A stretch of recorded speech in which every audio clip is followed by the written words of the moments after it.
Last December, pumunta kami dito sa San Juan, Batangas para sa company outing namin. Kumain kami dito sa Basilio's Brick Oven Pizza. And super sarap naman yung pagkain nito. And ito yung isa sa mga kinain namin. Ito pinakamasarap na kinain namin, lasagna. And syempre, pizza yung pinaka bestseller nila. Bali 3 klase yung pizza na kinain namin. So hindi ko na matandaan yung mga flavors. Pero sobrang sarap mga tropa. Nakita nyo naman sa tsura ni Karen. Sobrang sarap na sarap siya, di ba? Kita niya daw kung paano nyo ginagawa. Ito mga tropa, pinapanood sa akin ni Sir kung paano ginagawa yung pizza mga tropa. So yan, mamaya maririnig nyo na nag-explain si Sir. And yun na lang pakinggan nyo. Yun na lang pakinggan yung epal sa background. So yan mga tropa. Yung tawag namin dyan ni Sir Carino Brutal kasi nampas-ampas yan para mawala yung bubbles daw, sabi ni ate. So ganyan ginagawa yung pizza dyan sa Basilio. Carino Brutal ang tawag namin dyan. So ayan siya. Minsan sinasapal-sapal niyo. Carino Brutal. Carillo Butal. Dapat pala gano'n. Carillo Butal.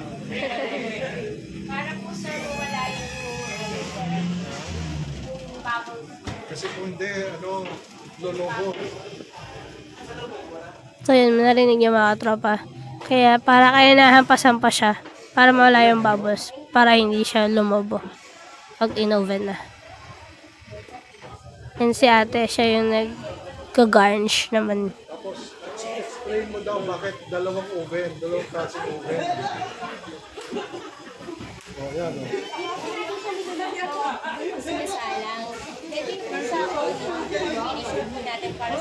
So, dapat doon muna. Yes, sir. Kasi yung Para sa uling yun, di ba?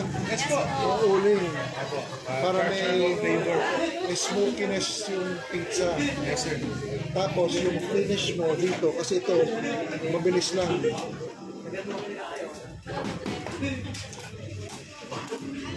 Dapat kasama sila at lumitas. Ayan, isa pang vlogger.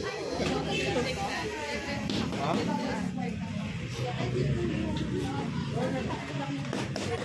Kailangan mo ng rapper. So ayan mga katropa. In-explain ni Sir kanina na doon sa brick oven. Kaya doon na nilalagay una para kasi yung wood is may added flavor siya mga katropa. May smokiness effect siya. Kaya doon siya nilalagay mga katropa. So mamaya i-explain ulit ni Sir, pakinggan nyo. Okay?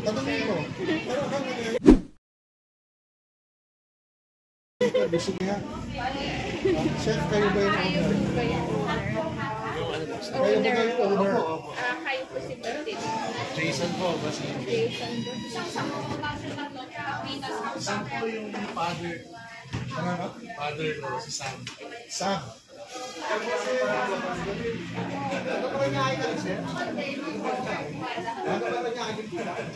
Hindi, nanay niya, taga nito. Pero lumaki siya ng Mandaluyong. Jason. Jason. Sino ba yung artista ni Jason? Derulo po. Si Aquaman. Ay, singer pala yun. Jason Momoa. Momoa.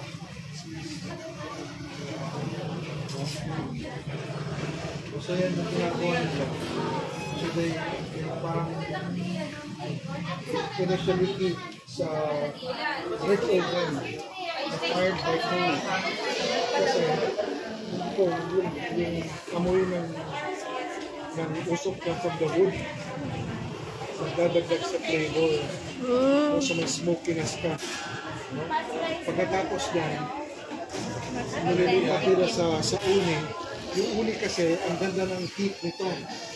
So, pag nilagay mo dyan, sandali lang, luto ko na kagad. So, pero, ito na yung ginagawa niya. Hindi pwedeng, kasi, yung ginaganon-ganon lang pala yun. Mamay, salang na natin yan. meron na kaming description ni ID ng ganyan, kung paano ginagawa niya. Ito yung uni. No? Pag dyan, pansinin mo, mabilis. Ikot siya ng ikot. Kasi kung hindi, masusunog. No? Pero, nilagay niyo dyan, wala pang 2 minuto, tapos na.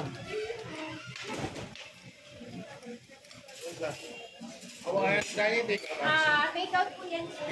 Ginagawa mo For kanina. 2 o'clock po yan. Kasama po na dalawa. Parang saktal eh. Lasa po, dalawa po. Okay. Kaya, kawin na ako. Hindi ka? Pwede rin. Kasi yung ganyan, pwede ka na magluto ng bibigka.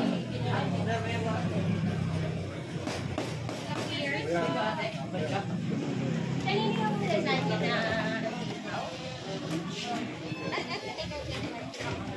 para sa 2 o'clock to ha. Ano, gusto mo pakita kay Chef yung paano itapon yung pizza ano? Sige nga, Chef. Patingin nga po ng mekos-mekos dyan, Chef. Ano yan? Ayan ito. Ano kasi masyadong walang break yung dough, kaya kung patay natin. Baka pag pizza ni Chef yun, didikit na tayo.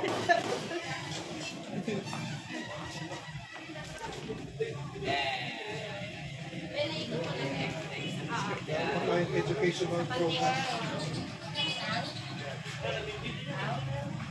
Lasagna? Para kanina.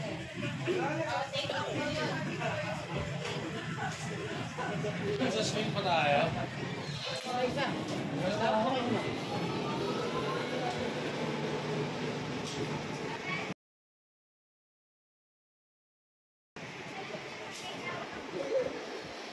Ilang years na po kayo? May kasama kaya isang wife Uwi na pa lang po.